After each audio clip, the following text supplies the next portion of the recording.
ओम श्री सूर्याय नमः। कल 15 दिसंबर रात को 10:49 पर लग जाएगा खरमास। खरमास होता क्या है?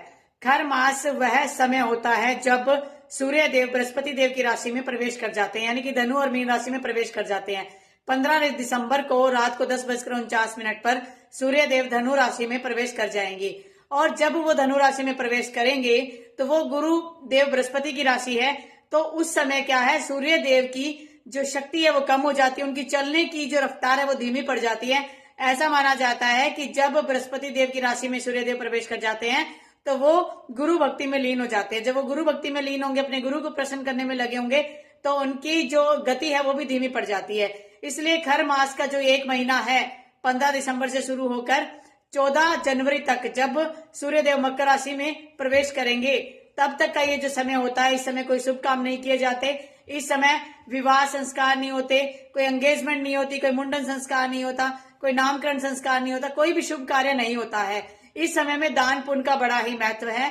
तो इस महीने में हमें दान पुण्य करना है, हमें सूर्य देव की पूजा करनी है, हमें पशु पक्षियों के लिए भी काफी कुछ सामान जो है दे के आना है, साथ में जरूरतमंदों की हमें मदद भी करनी है। तो इस खर मास के महीने में आपने सूर्य देव की प्रतिदिन पूजा करनी है और पूजा करने से आपका सूर्य जो है अच्छा होगा, आपके नेगेटिव असर नहीं होगा। खर मास के इस समय में हमें दान पुण्य करना चाहिए। खर मास के इस समय हमें उपाय करने चाहिए, सूर्य देव की पूजा करनी चाहिए। अब बात आती है कि सूर्य देव की पूजा कैसे करें। सूर्य देव की पूजा के लिए इस पूरे खर मास के महीने में, यानी कि पौष महीना भी लग रहा है 16 तारीख से, तो इस पूरे महीने में हमें सूर्य देव को अर्घ्य देना है। सूर्य देव को जब आप अर्घ्य दोगे तो तांबे के लोटे में अर्घ्य देना है, उसमें कुछ लाल रंग के पुष्प डालने हैं। लाल चंदन सूर्य देव को बहुत ज्यादा पसंद है, तो सूर्य देव के ऊपर जो है आपने लाल चंदन से तिलक करना है। अब आपके मन में सवाल आएगा कि सूर्य देव तो आसमान में हम तिलक कैसे करें, तो आप उनका नाम लेकर जो है उस तांबे के लोटे पर भी तिलक कर सकते हो। इससे यही माना जाएगा कि आपने सूर्य देव के माथे पर तिलक कर दिया है। इसके साथ साथ हमें इन दिनों में, खर मास के इस महीने में, सूर्य देव को गुड़ अर्पण करना चाहिए। और जब आप सूर्य देव को गुड़ अर्पण करते हो तो आपके ऊपर किसी प्रकार की बीमारी नहीं आएगी, आपके घर में ही बीमारी आने से बचेगी। इन दिनों के अंदर गेहूं जो है वो सूर्य देव को अर्पण करनी चाहिए, गेहूं का दान भी करना चाहिए, क्योंकि जो चीज भगवान सूर्य देव को हम अर्पण कर देंगे उसका दान हम कर सकते हैं। यदि आपको लगता है कि हम जो है सूर्य देव को अर्पण करने के बाद जरूरतमंद को दान करना है, तो इससे अच्छी बात तो हो ही नहीं सकती। इन खर मास के दिनों में और सामान्य दिनों में भी एक व्यक्ति को अपने पिता की भी सेवा करनी चाहिए, क्योंकि पिता जो है वो सूर्य का ही रूप होते हैं।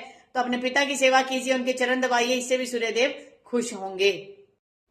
खर मास के इस महीने में जब हम जरूरतमंद को स्वेटर दान कर रहे हैं, कंबल दान कर रहे हैं, उनके खाने की वस्तुएं दान कर रहे हैं, तो हम पशु पक्षियों को कैसे भूल सकते हैं? वो तो बेचारे बोल के कुछ कह भी नहीं सकते। तो इस खर मास के महीने में हमने गुड़ और कनक का दलिया बनाकर गौ माता को खिलाना है।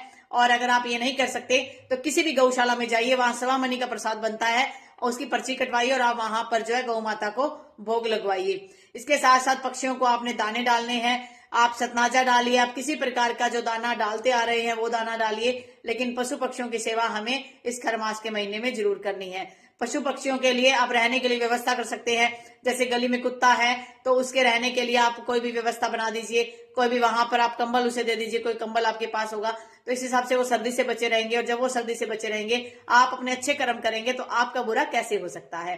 तो खर मास के इस महीने में आपने दान भी करना है, आपने भगवान सूर्य देव की आराधना भी करनी है, आपने जो उपाय भी करने हैं, और खर मास का महीना जो है वो आपके लिए अशुभ नहीं होगा, शुभ हो जाएगा, आपको अच्छे फल देगा। साथ ही साथ पोष का महीना भी 16 तारीख से जब लग रहा है, तो पोष के महीने में पितरों की सेवा की जाती है, पोष के महीने में सूर्य देव की पूजा की जाती है, और भगवान श्री हरि की भी पूजा अर्चना का महत्व है। तो आपने भगवान सूर्य देव, भगवान श्री हरि और पितरों की सेवा, पितरों के लिए दान पुण्य जरूर करना है। कमेंट बॉक्स में लिखिएगा जय श्री हरि, जय सूर्याय नमः।